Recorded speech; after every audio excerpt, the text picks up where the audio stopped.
Baik, sebelumnya Assalamualaikum warahmatullahi wabarakatuh. Selamat sore, Bu Karunia Gali Bermadani, SPD MSc, selaku dosen mata kuliah Anatomi dan Fisiologi Manusia. Perkenalkan, kami dari kelompok 6 yang beranggotakan 1 Dias Rizky, dan yang kedua saya sendiri Devani Safri, yang ketiga Mbak Elsa Meliana. Di sini kami akan mempresentasikan tentang sistem pencernaan. Sebelumnya, materi yang akan kami bahas adalah anatomi organ penyusun sistem pencernaan manusia, macam-macam kelenjar dan fungsinya pada saluran pencernaan manusia, proses pencernaan mekanis dan biologis, mekanisme absorpsi zat makanan, ada glukosa, protein, dan lemak, dan yang terakhir ada gangguan atau kelainan pada sistem pencernaan. Baik, untuk mempersingkat waktu, materi pertama akan disampaikan oleh Mas Dias. Waktu dan tempat saya persilakan. Terima kasih Mbak Moderator. Selanjutnya, pembahasan materi yang pertama yakni anatomi organ penyusun sistem pencernaan manusia. Anatomi berasal dari bahasa Latin yaitu ana yang berarti bagian, memisahkan, dan juga tomi yang berarti iris atau potong. Fisiologi berasal dari kata fisis atau physis yang berarti alam atau cara kerja, dan logos yang berarti ilmu pengetahuan. Dari kata tersebut dapat disimpulkan pengertian anatomi dan fisiologi adalah ilmu pengetahuan yang mempelajari tentang susunan atau potongan tubuh dan bagaimana alat tubuh itu bekerja. Adapun sistem pencernaan atau sistem gastrointestinal mulai dari mulut sampai anus adalah sistem organ dalam manusia yang berfungsi untuk menerima makanan, mencerna menjadi zat-zat gizi dan energi, menyerap zat-zat gizi ke dalam aliran darah, serta membuang bagian makanan yang tidak dapat dicerna atau merupakan sisa proses tersebut dari tubuh. Saluran pencernaan terdiri atas yang pertama mulut, kemudian tenggorokan atau faring, kemudian kerongkongan, kemudian ada lambung, usus halus, usus besar, dan juga rektum dan anus. Yang pertama, mulut. Mulut merupakan jalan masuk untuk sistem pencernaan. Bagian dalam dari mulut dilapisi oleh selaput lendir. Lidah merupakan pengecapan relatif sederhana, terdiri dari manis, asam, asin, dan juga pahit. Mulut atau oris terdiri atas dua bagian, yaitu bagian luar yang sempit atau vestibula, di mana terdapat di dalamnya gusi, gigi, bibir, dan pipi, kemudian bagian rongga mulut, dan yaitu rongga mulut yang dibatasi sisinya oleh tulang maksilaris, platum, dan mandibularis di sebelah belakang bersambung dengan faring. Kemudian di bagian luar ditutupi oleh kulit dan di dalamnya ditutupi oleh selaput lendir atau mukosa. Yang kedua yaitu tenggorokan atau faring. Faring merupakan penghubung antara rongga mulut dan kerongkongan. Berasal dari bahasa Yunani yaitu faring. Di dalam lengkung faring terdapat tonsil atau amandel, yaitu kelenjar limfa yang banyak mengandung kelenjar limfosit dan merupakan pertahanan terhadap infeksi. Di sini terletak persimpangan antara jalan nafas dan jalan makanan. Letaknya di belakang rongga mulut dan rongga hidung di depan ruas tulang belakang. Kemudian ada kerongkongan atau esofagus. Esofagus dibedakan jadi 3 bagian, yaitu bagian superior yang merupakan sebagian besar adalah otot rangka, kemudian bagian tengah yaitu campuran otot rangka dan juga otot halus, dan bagian inferior terutama terdiri dari otot halus. Kerongkongan adalah tabung berotot pada vertebrata yang dilalui sewaktu makanan mengalir dari bagian mulut ke dalam lambung. Makanan berjalan melalui kerongkongan dengan menggunakan proses peristaltik. Sering juga disebut esofagus dari bahasa Yunani yaitu oeso yang berarti membawa dan fagus yang berarti memakan. Kemudian ada lambung.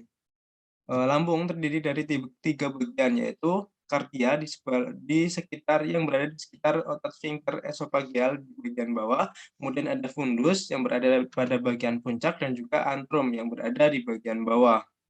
Adapun bagian-bagian lambung terdiri dari yang pertama fundus ventriculi, yaitu bagian lambung yang menonjol ke atas terletak sebelah kiri osteum cardium dan biasanya berisi gas. Kemudian ada corpus ventriculi, yaitu suatu lekukan pada bagian bawah curvatura minor. Kemudian ada antrum pylorus, yaitu bagian lambung berbentuk tabung yang mempunyai otot yang tebal membentuk sphincter pylorus. Kemudian ada kurvatura minor, yaitu terdapat di sebelah kanan lambung, terbentang dari osteum cardiacum sampai ke pleuros. Kemudian ada kurvatura mayor, yaitu terbentang dari sisi kiri osteum kardiak melalui fundus ventriculi menuju ke kanan sampai ke pleuros inferior. Ligamentum gastroinealis terbentang dari bagian atas kurvatura mayor sampai ke limfa. Kemudian yang terakhir ada osteum kardiak yang merupakan tempat esophagus bagian abdomen masuk ke lambung. Pada bagian ini terdapat officium pyloric.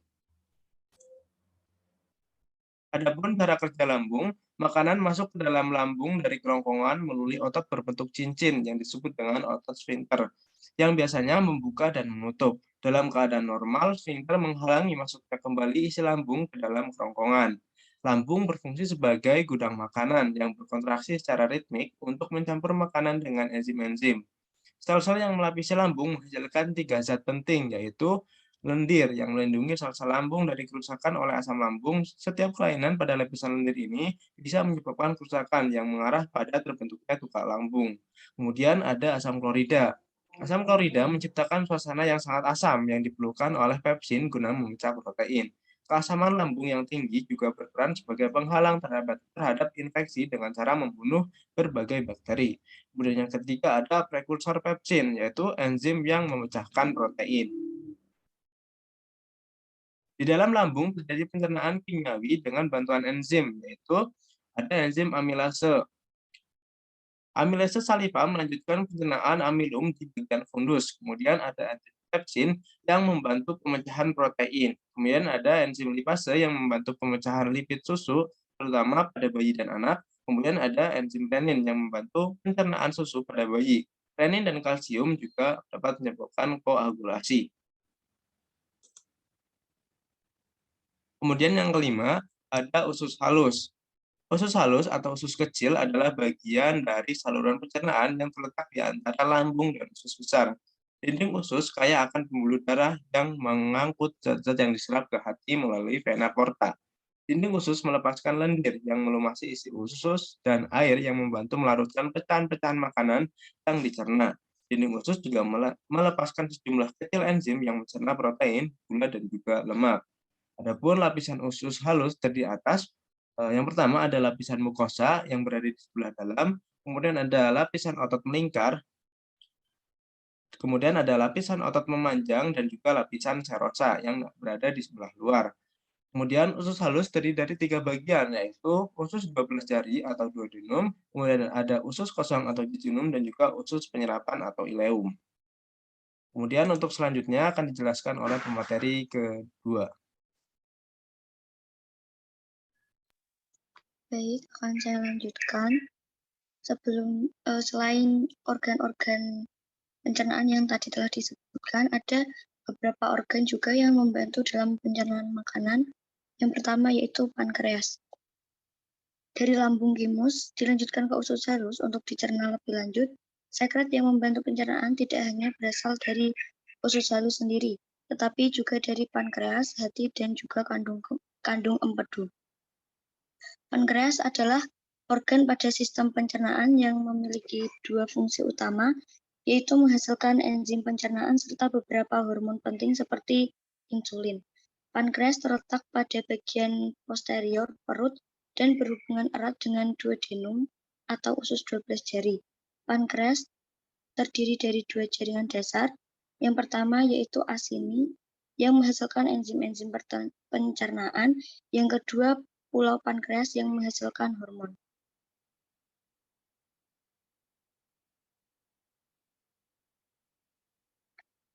Adapun cara kerja pankreas yaitu pankreas melepaskan enzim pencernaan ke dalam duodenum dan melepaskan hormon ke dalam darah. Enzim yang dilepaskan oleh pankreas akan mencerna protein, karbohidrat, dan lemak. Enzim proteolitik memecah protein ke dalam bentuk yang dapat digunakan oleh tubuh dan dilepaskan dalam bentuk inaktif. Enzim ini hanya akan aktif jika telah mencapai saluran pencernaan. Pankreas juga melepaskan sejumlah besar sodium bikarbonat yang berfungsi melindungi duodenum dengan cara menetralkan asam lambung. Yang selanjutnya yaitu hati. Hati terletak di bawah diafragma. Hati dibagi menjadi dua lobus utama, yaitu lobus kanan dan lobus kiri. Hati dihubungkan oleh rangkaian duktus, bermula dari duktus hepaticus kanan dan kiri lalu digabung menjadi satu pada duktus hepaticus utama. Duktus hepaticus utama bergabung dengan duktus isthmus dari kandung empedu, keduanya membentuk duktus empedu, lalu duktus empedu menuju duodenum dan bermuara di ampula hepatopankreatikus bersama-sama dengan duktus pankreatikus.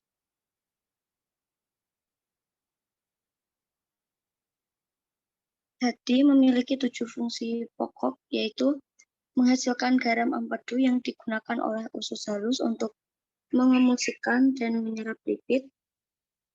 Yang kedua, menghasilkan antikoagulan heparin dan protein plasma seperti protombin, fibrinogen, dan albumin. Selanjutnya, sel-sel retikuloendotelial hati memfagosit atau memangsa sel-sel darah yang telah rusak dan bakteri. Dan selanjutnya menghasilkan enzim yang memecah racun atau mengubah menjadi struktur yang tak berbahaya. Contohnya ketika asam amino, hasil pemecahan protein, dipecah lagi menjadi energi dan dihasilkan sampah-sampah nitrogen beracun, misalnya amonia, yang akan diubah menjadi urea. Selanjutnya urea dibuang melalui ginjal dan kelenjar keringat. Fungsi yang selanjutnya yaitu nutrien yang baru diserap akan dikumpulkan di hati tergantung dengan kebutuhan tubuh. Kelebihan glukosa akan diubah menjadi glikogen atau lipid untuk disimpan. Sebaliknya, hati juga akan dapat mengubah glikogen dan lipid menjadi glukosa kembali jika dibutuhkan. Fungsi selanjutnya, hati menyimpan glikogen, tembaga, besi, vitamin A, B12, D, dan E, dan K, juga menyimpan racun yang tak dapat dipecah dan dibuang, misalnya DDT.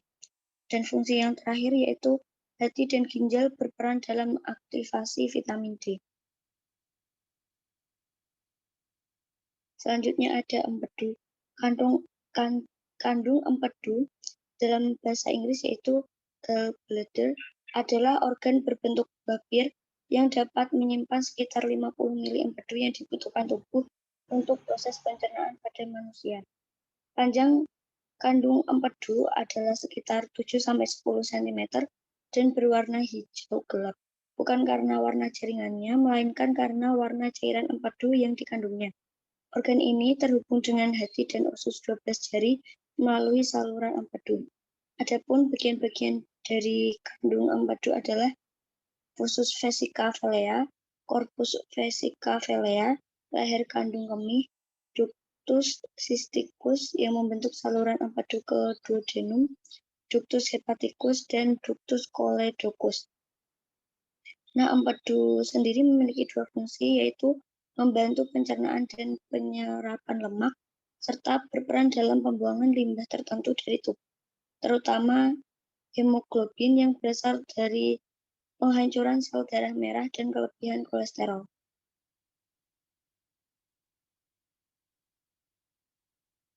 Organ pencernaan selanjutnya yaitu usus besar atau kolon. Usus besar atau kolon dalam anatomi adalah bagian usus antara usus buntu dan rektum.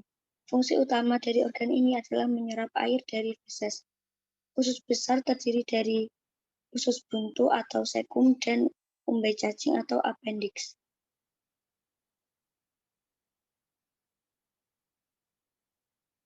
Organ selanjutnya yaitu rektum dan anus. Rektum dalam bahasa Latin yaitu reger, yang berarti meluruskan atau mengatur, adalah sebuah ruangan yang berawal dari ujung usus besar di sebelah kolon sigmoid dan berakhir di anus. Organ ini berfungsi sebagai tempat penyimpanan sementara feses. Adapun anus merupakan lubang di ujung saluran pencernaan di mana bahan limbah keluar dari tubuh. Anus terletak di dasar pelvis yang dindingnya diperkuat oleh 3 sphincter. Sphincter ani internus berada di sebelah atas bekerja tidak menuruti kehendak. Yang kedua, sfinkter levator ani, bekerja tidak menuruti kehendak. Dan sfinkter ani externus yang berada di sebelah bawah bekerja menuruti kehendak. Sebagian anus terbentuk dari permukaan tubuh dan sebagiannya lagi dari usus. Pembukaan dan penutupan anus diatur oleh otot sphincter. Feses dibuang dari tubuh melalui proses defekasi yang merupakan fungsi utama dari anus. Materi selanjutnya yaitu macam-macam kelenjar dan fungsinya pada saluran pencernaan manusia.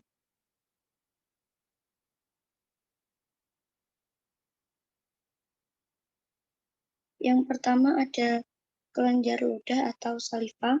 Kelenjar ludah memiliki dua kelenjar seperti submaxillaris atau kelenjar ludah bawah rahang dan kelenjar sublingualis atau kelenjar ludah di bawah lidah. Kelenjar saliva manusia memiliki 3 pasang. Yang pertama ada calcanear parotid yang terletak di depan telinga, muaranya pada gusi sebelah atas. Yang kedua ada kelenjar mandibularis yang terletak di dekat mandibula atau rahang bawah yang muaranya di bawah lidah. Dan yang ketiga kelenjar sublingualis yang terletak di dasar mulut yang bermuara di bawah lidah. Pada kelenjar saliva terdapat 2 jenis sel. Yang pertama ada sel serosa yang mensekresikan cairan serous yang mengandung enzim putih atau amilase. Amilase berperan mengubah amilum menjadi sakarida sederhana. Dan yang kedua ada sel mukosa yang mensekresikan lendir. Kelenjar yang kedua yaitu kelenjar pankreas. Pankreas adalah kelenjar besar yang terletak di bagian depan dan belakang lambung. Enzim pencernaan yang menghasilkan pankreas adalah lipase, amilase, protease, dan tripsin. Kelenjar pencernaan ini berfungsi untuk menyelesaikan pencernaan kimiawi makanan. Yang ketiga ada kelenjar hati. Hati merupakan kelenjar pencernaan terbesar yang memiliki fungsi menghasilkan cairan empedu berwarna hijau tua dan terasa pahit. Empedu yang dihasilkan hati dikumpulkan di suatu tempat yang umumnya disebut dengan kantung empedu. Selanjutnya yaitu kelenjar empedu. Kantung empedu adalah organ kecil berbentuk seperti buah pir yang terletak di belakang hati. Kantung empedu tidak menghasilkan enzim melainkan hormon kolesistokinin. Lalu ada pula cairan empedu yang dihasilkan oleh organ hati, yang fungsinya sebagai kelenjar pencernaan adalah menyimpan dan mendaur ulang kelebihan empedu dari usus halus. Nantinya kelebihan ini akan digunakan kembali pada proses pencernaan makanan berikutnya. Hormon yang dihasilkan kantung empedu juga berfungsi untuk membantu memecah lemak.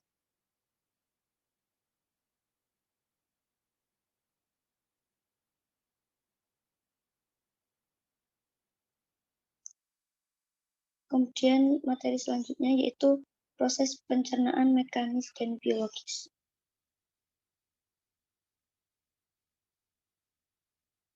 Yang pertama yaitu proses pencernaan secara mekanik.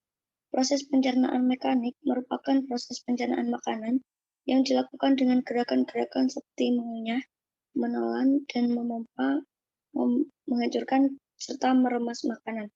Pencernaan mekanik bertujuan untuk mengubah ukuran makanan menjadi lebih kecil.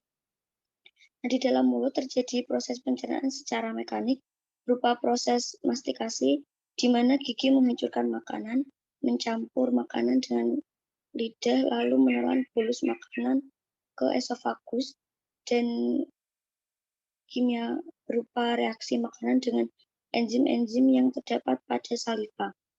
Yang kedua yaitu proses pencernaan secara biologis, di mana pencernaan biologis yaitu proses perubahan zat makanan dari molekul kompleks menjadi molekul sederhana dengan bantuan mikroorganisme dalam tubuh, serta dengan bantuan bakteri yang menguntungkan.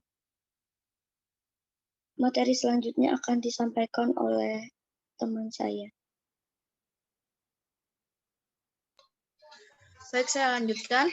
Materi selanjutnya adalah mekanisme absorpsi zat makanan, glukosa, protein, dan lemak. Next.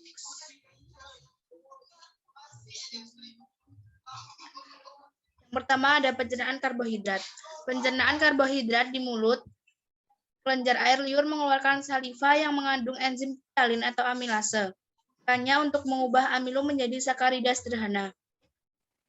Pencernaan karbohidrat di lambung.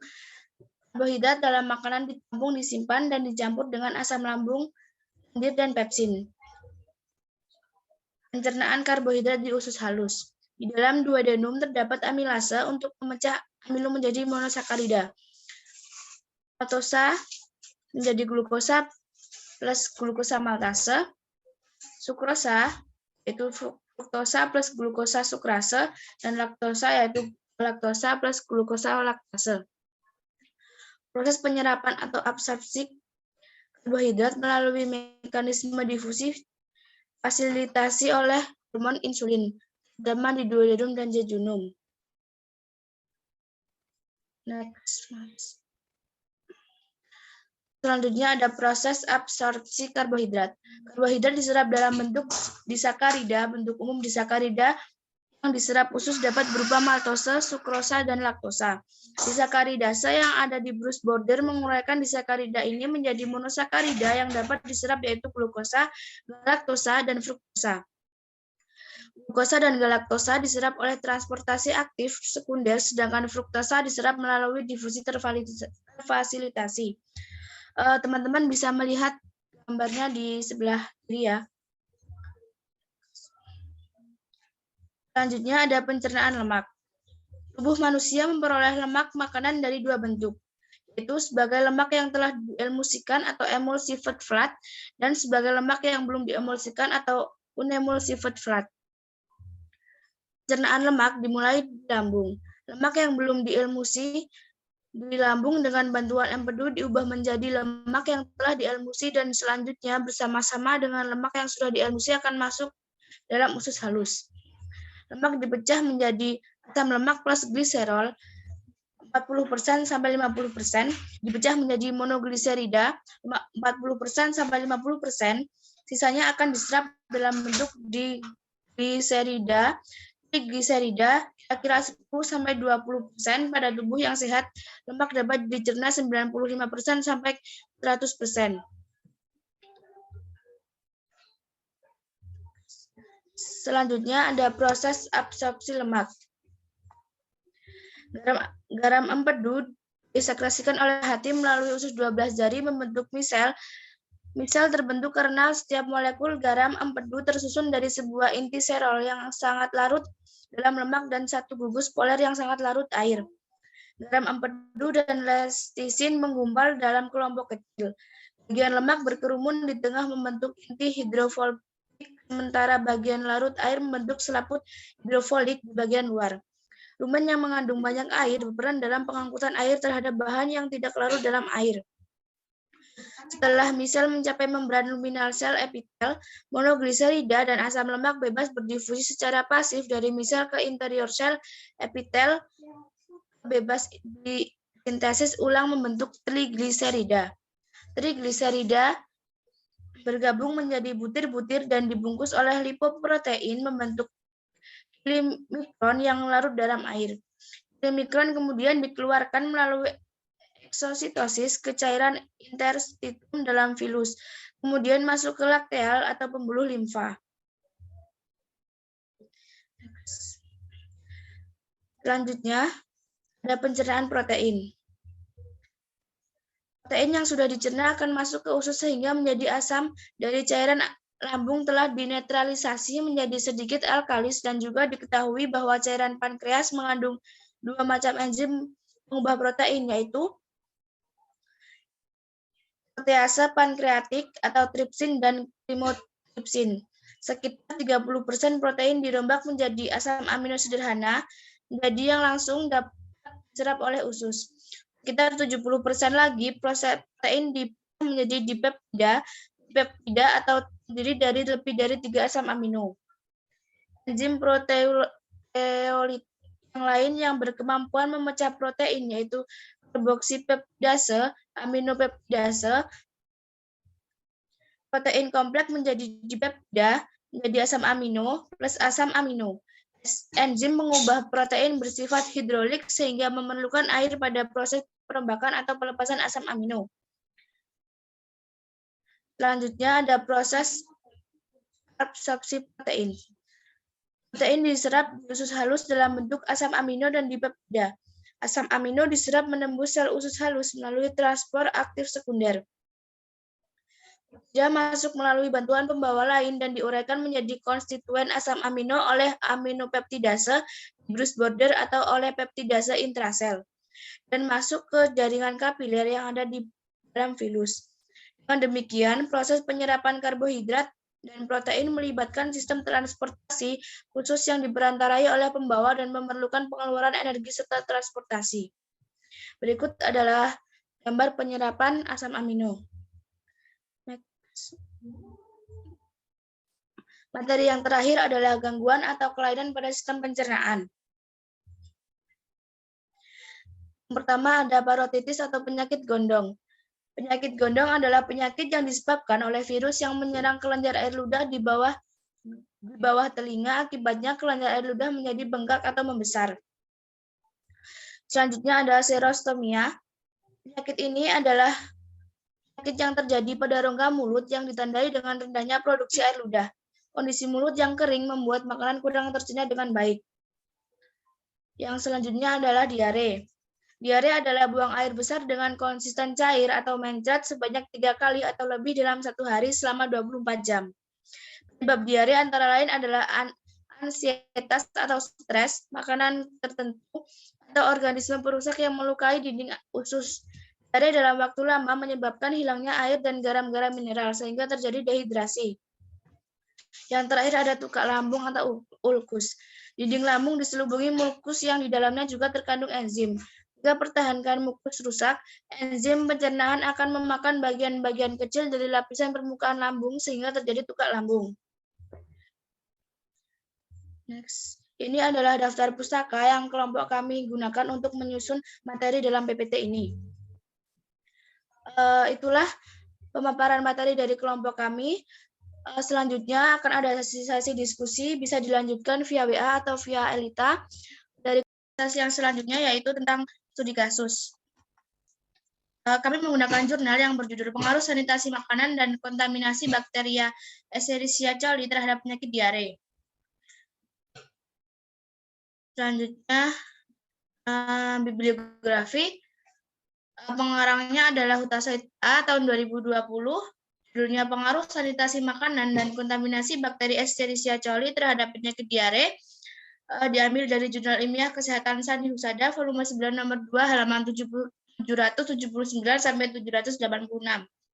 Next. Identitas masalah. Hasil survei morbiditas yang dilakukan Kementerian Kesehatan di Indonesia dari tahun 2000 sampai 2010 menunjukkan adanya insidensi penyakit diare yang cenderung naik. Pada tahun 2000, penduduk yang terserang penyakit diare merupakan 301 per 1000 penduduk, dan tahun 2010 naik menjadi 411 per 1000 penduduk. Kejadian luar biasa atau KLB pada diare juga masih sering terjadi dengan CFR atau case fatality rate yang masih tinggi. Menurut Kemenkes RI tahun 2011. Penyakit utama diare umumnya adalah mikroba seperti Escherichia coli, Shigella, rotavirus, Entamoeba histolica, Salmonella sp, Yersinia sp, dan Vibrio cholerae. Vibrio pada hemolitikus dan juga dapat disebabkan oleh makanan yang terkontaminasi, alergi, dan malnutrisi, menurut Amalia 2010. Salah satu faktor resiko diare adalah sanitasi makanan yang tidak baik dan adanya kontaminasi mikroorganisme Escherichia coli. Selanjutnya ada urgensi. Peneliti dalam penelitian ini tertarik untuk melakukan penelitian pengaruh sanitasi makanan dan kontaminasi bakteri Escherichia coli terhadap penyakit diare. Dalam penelitian ini, kita dapat mengetahui lebih lanjut tentang pengaruh sanitasi makanan dan kontaminasi Escherichia coli terhadap penyakit diare. Penelitian ini menggunakan metode studi literatur dari jurnal baik nasional maupun internasional dengan cara meringkas topik pembahasan dan membandingkan hasil yang disajikan dalam artikel. Selanjutnya akan dibacakan oleh Mas Dias. Baik, terima kasih. Selanjutnya yakni ada metode. Metode yang digunakan dalam menggunakan studi literatur dari berbagai jurnal internasional maupun nasional. Metode ini digunakan untuk meringkas satu topik yang berfungsi agar meningkatkan pemahaman terkini. Studi literatur menyajikan ulang materi yang diterbitkan sebelumnya dan melaporkan fakta atau analisis baru, dan tinjauan literatur memberikan ringkasan berupa publikasi terbaik dan yang paling relevan, kemudian membandingkan hasil tersebut di dalam artikel. Peneliti menggunakan studi literatur dari jurnal yang terdiri dari jurnal nasional dan internasional yang didapatkan melalui Google Scholar. Dengan membuka website Google Scholar, kemudian peneliti menuliskan kata kunci sesuai dengan MSH atau Medical Subject Heading. Kemudian ada integrasi topik kajian anatomi fisiologi manusia yang relevan dengan topik artikel. Topik yang dibahas pada jurnal di atas sangat relevan dengan topik sistem pencernaan yang sedang dibahas, terutama pada organ pencernaan usus besar. Kurangnya sanitasi dapat menyebabkan bahan makanan tercemar cacing, bakteri Escherichia coli, dan juga amoeba. Bakteri yang masuk ke saluran cerna inilah yang menyebabkan diare dan infeksi pada saluran cerna, yang menyebabkan kolon kurang maksimal dalam melakukan reabsorpsi air, sehingga menyebabkan diare. Selanjutnya akan dibacakan oleh Mbak Elsa. Baik, terima kasih. Selanjutnya yaitu ringkasan artikel.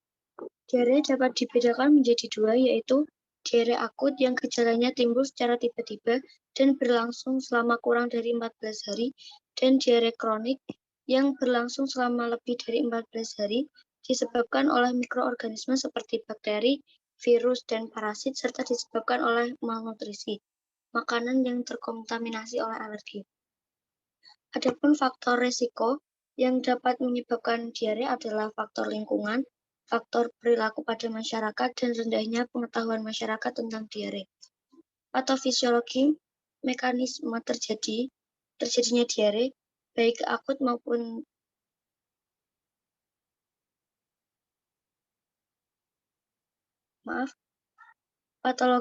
patofisiologi mekanisme terjadinya diare, baik akut maupun kronik, terbagi menjadi kelompok osmotik yang terjadi apabila terdapat bahan yang tidak dapat diserap oleh tubuh, sekretory yang terjadi apabila terdapat gangguan transport elektrolit baik absorpsi yang berkurang maupun sekresi yang meningkat dikarenakan toksin yang dikeluarkan bakteri, dan juga beberapa hormon intestinal seperti gastrin, vasoaktif intestinal polypeptide atau VIP, kemudian eksudatif yang terjadi kerusakan mukosa baik pada usus halus maupun usus besar, dan gangguan motilitas yang terjadi pada saat keadaan diabetes mellitus, sindroma usus iritabel, dan tritikosikosis.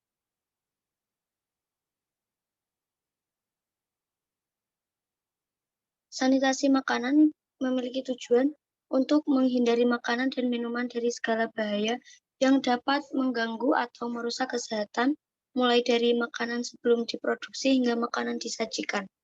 Hubungan sanitasi dan higienik sangat erat satu sama lain, terlihat apabila hygiene seseorang baik namun sanitasinya buruk, maka akan menimbulkan risiko terjadinya penyakit atau efek lainnya akan tinggi. Lalu upaya dalam penerapan sanitasi makanan yang harus diperhatikan mulai dari beberapa tahap, yang dimulai dari keamanan dan kebersihan produk makanan yang diproduksi hingga perlindungan makanan terhadap kontaminasi selama proses pengolahan, penyajian, serta penyimpanan, dan pencucian dan pembersihan peralatan serta perlengkapan. Sedangkan hygiene ini makanan dilihat dari berbagai aspek kebiasaan sehari-hari. Menurut teori kebutuhan Maslow, manusia memiliki kebutuhan dasar, yaitu kebutuhan fisiologi, yang salah satunya adalah kebutuhan makanan, karena untuk mempertahankan hidup. Faktor yang menyebabkan makanan menjadi tidak aman adalah kontaminasi yang terdiri dari 4 macam, yaitu kontaminasi mikroba, kontaminasi fisik, kontaminasi kimia, dan kontaminasi radioaktif.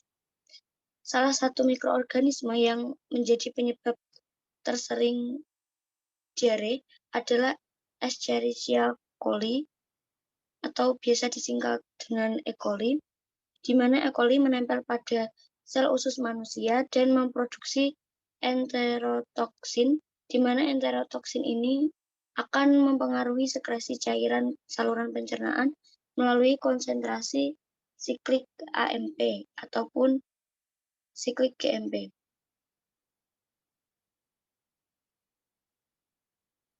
Selanjutnya yaitu kesimpulan. Sanitasi makanan memiliki pengaruh yang cukup kuat terhadap terjadinya diare.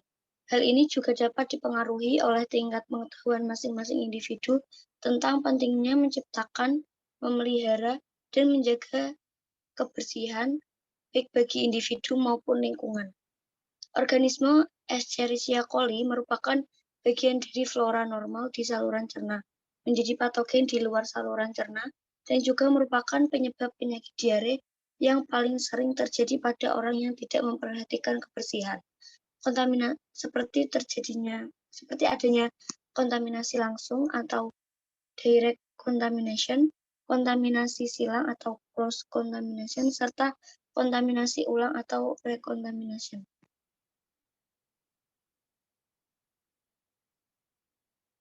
Selanjutnya saya kembalikan kepada moderator.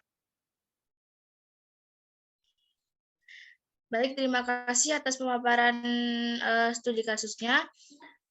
Selanjutnya kami akan membuka sesi diskusi yang bisa dilanjutkan via WA maupun Elita. Itulah pemaparan materi dan studi kasus dari kelompok kami, yaitu kelompok 6. Ada kurang lebihnya kami mohon maaf. Wabillahi taufiq wal hidayah. Wassalamualaikum warahmatullahi wabarakatuh.